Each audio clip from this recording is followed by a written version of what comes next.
Hey everybody, it's Christmas Day, 25th of December, around 3 o'clock in the afternoon. I'm just doing my final checks and walk round on the boat.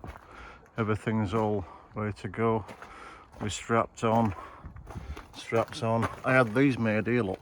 These are what I have made for the side, and they're bolted on. So I've got these on all corners, so that because there was no real way to fasten these straps apart from like areas like this which are miles away from where they should be. So yeah, I had all them made, and they're same across the other side over there. Just zoom in a bit. Yep, there, look. So that you've got somewhere decent to hang these on. And I also use these as well.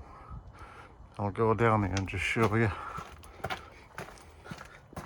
Yeah, again, there, because these are them. These are what they are.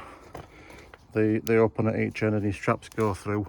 Because what I found is, right, in fact, when I was strapping this up, I've got 3 straps, got one for spare. When I was strapping it up, the webbing was almost gone through as it rubs there. So that would have been disaster if that had snapped. I mean, boat could have come off.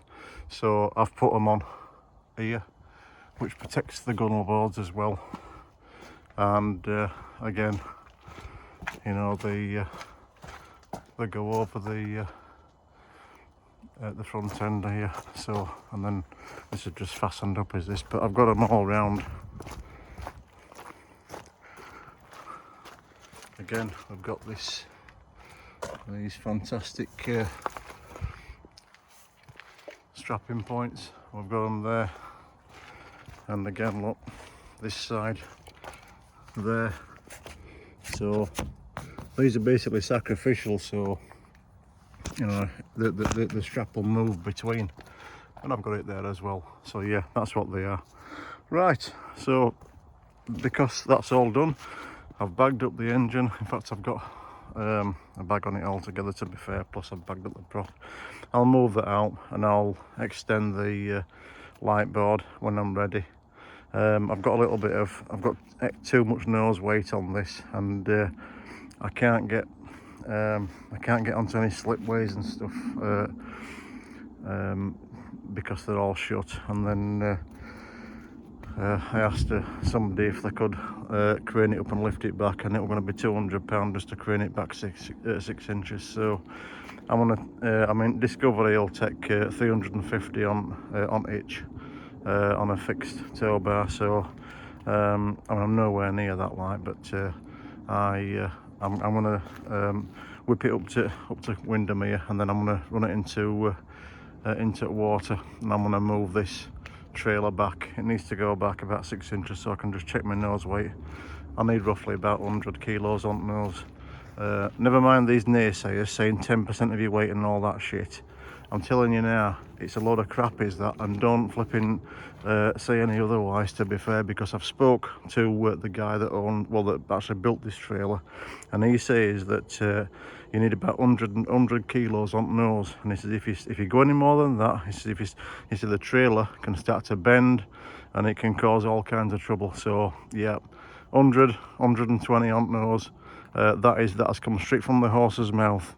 So yeah, I've seen all this 10%. I mean, to be fair, I mean this weighs roughly around about 2 tons now, does this?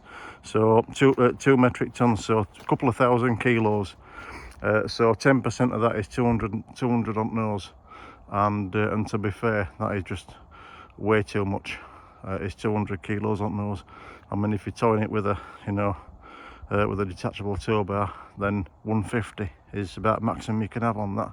So yeah, so anyway, I asked the trailer people what it should be, and they told me, so that's what I'm going by.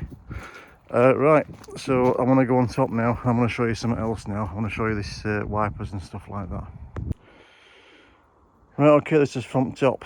So yeah, this is looking down into the cockpit. So again, I've got these protectors which go across, looking up onto the sides of the boat there, and again, same there as well, and looking around there.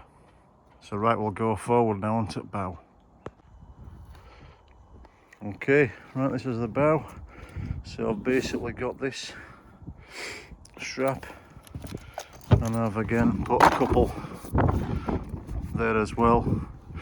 Fender baskets, those can just remain there for now, but yeah, so that's it. I want to show you this wiper now. Oh.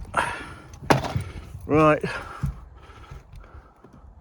so yeah, I've put a wiper on this, and in here I've got a spare. Hang on it, here we go.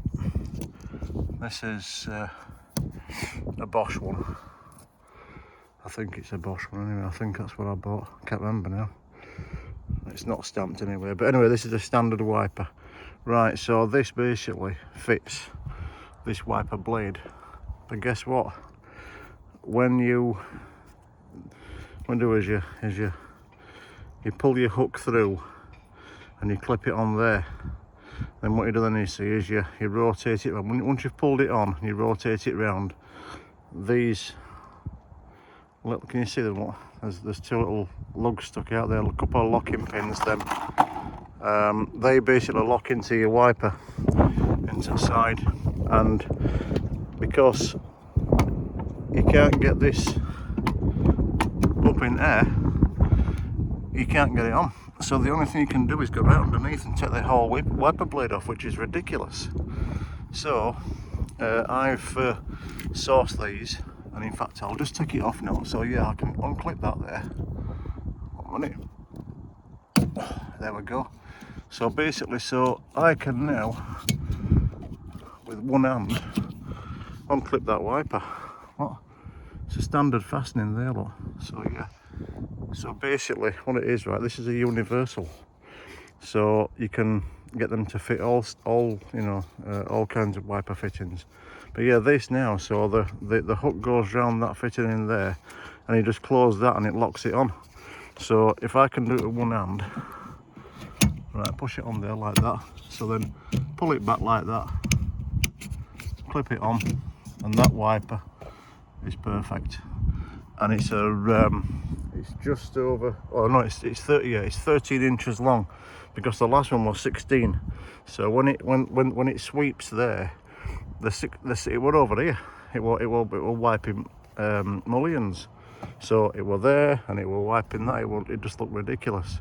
So yeah, so I've put a 13 on there, and that works perfectly well. You've got a sweep halfway down your window.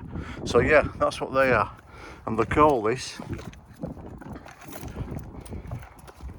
well, these ones from my suppliers, they're called Streetwise. They come with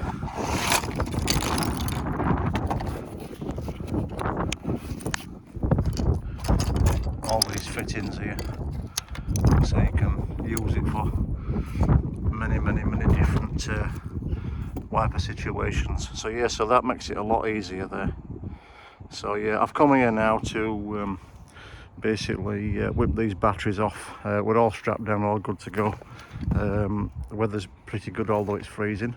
So yeah, so what I'm going to do is I'm going to whip these batteries off and take them home, charge them up, and then get them all ready for the trip away very soon. The rain's been ridiculous up, but I was hoping to get there before now, but the rain's been ridiculous, and up at lakes it's been flooded, so it's been a no-go completely. So I'm basically just getting it ready now so we can take it away and take it for the first sail. I'll just show you this anchor locker now, because it was a bit dark on the day. So just open that up. Don't want to fall in there. Now what I did here is this, this Eva foam here, I'd got some black and I put it all around. In fact, I've got to put a bit in corners yet, but put it all around so it just stops this anchor locker getting damaged by anchor. I mean, it's a metal anchor, is that, and it's gonna, I mean, it's survived up to now, but I mean, it's never been on road properly as this boat.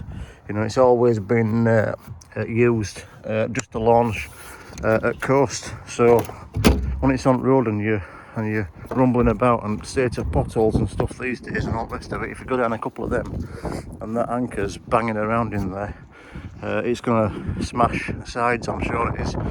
So yeah, basically I've done that with that. Well, I've had some surplus stuff, so I put it on and it's great. This is the grey stuff. It's nice on there, it's nice and cushioned now, and it's easy to clean as well. So yeah, I've gone right edge with some Sika flex all around there. So I've gone around a lot.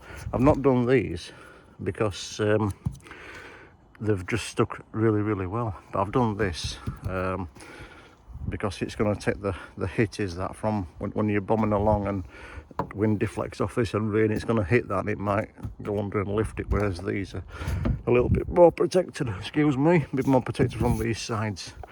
So yeah, so that's basically what the boat looks like now. This is the whole shaboodle. So I'm going to do some measuring now. I'm going to take some measurements now from the at the top of this boat. You know, this, you know, where that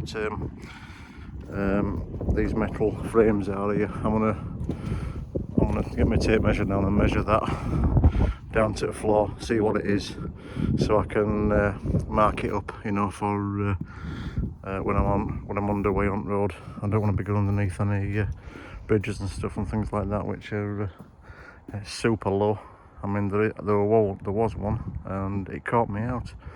I were in my van and the blooming thing were that low, this bridge, that my van, you know, it were about a foot lower than van. So yeah, if you don't suspect and you're just tonking along and then you take top of boat off. So yeah, we don't want that. So yeah, that's how it looks in there now. Looks quite good. Right, I'll just show you inside right quick. Hey, up there, right, I'm just at the back doors on boat, and I just push that down, then I can step in. Fire extinguishers there. So yeah, this is how it looks like now. The temperature is inside here is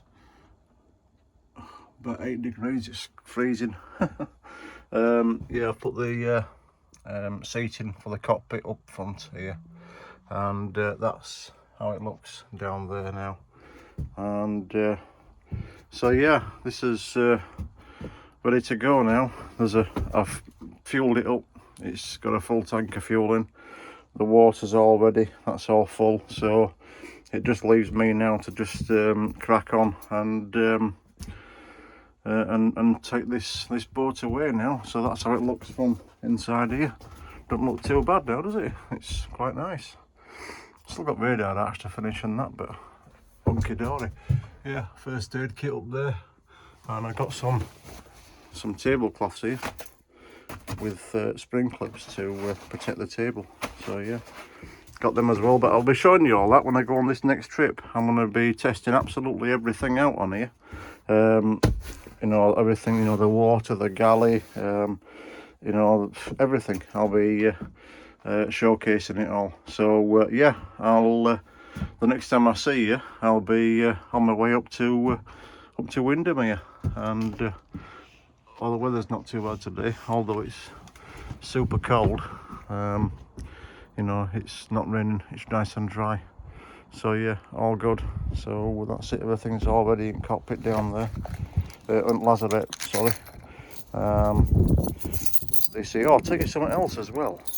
Has anybody ever been having a nightmare trying to get rid of water out of the locker at Lazarette? Because these South Core locks here, although they're sealed, you know, this hinge, it lets water through there when it rains, and then just lift it up, and then you end up with it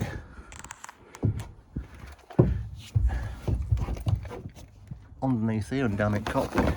So just for now, I've put this in. This is only bits and bobs, spare strap there. I'll just see if I can find that.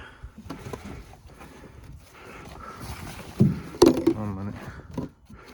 I'll just turn the camera off and I'll just find that bit where this strap were a bit dodgy. Right, So yeah, this is a strap, and look at that yellow. You see that? Look at the state.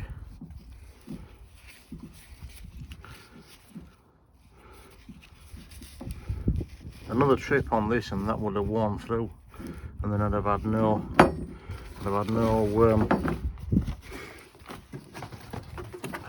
what they call it, I'd have had no strap on back. It'd have just snapped, and then there'd have been nothing holding back end down, so that wouldn't have been clever.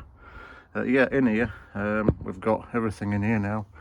Down underneath there's a towel, and there's a few bits, and there's straps and stuff like that. I've got my cockpit tent, and inside there is table for cockpit, and there's other bits, fuel tank, diesel fuel tank there. I've still got to just seal around these. I've not sealed them yet, you know, with something, you know, and just tie these up, but that's a project for later. But yeah, this here, yeah, we've got this bag, and it's a collapsible bag, and this has been catching the water. And if I just, you see that? That's what's come through that hill.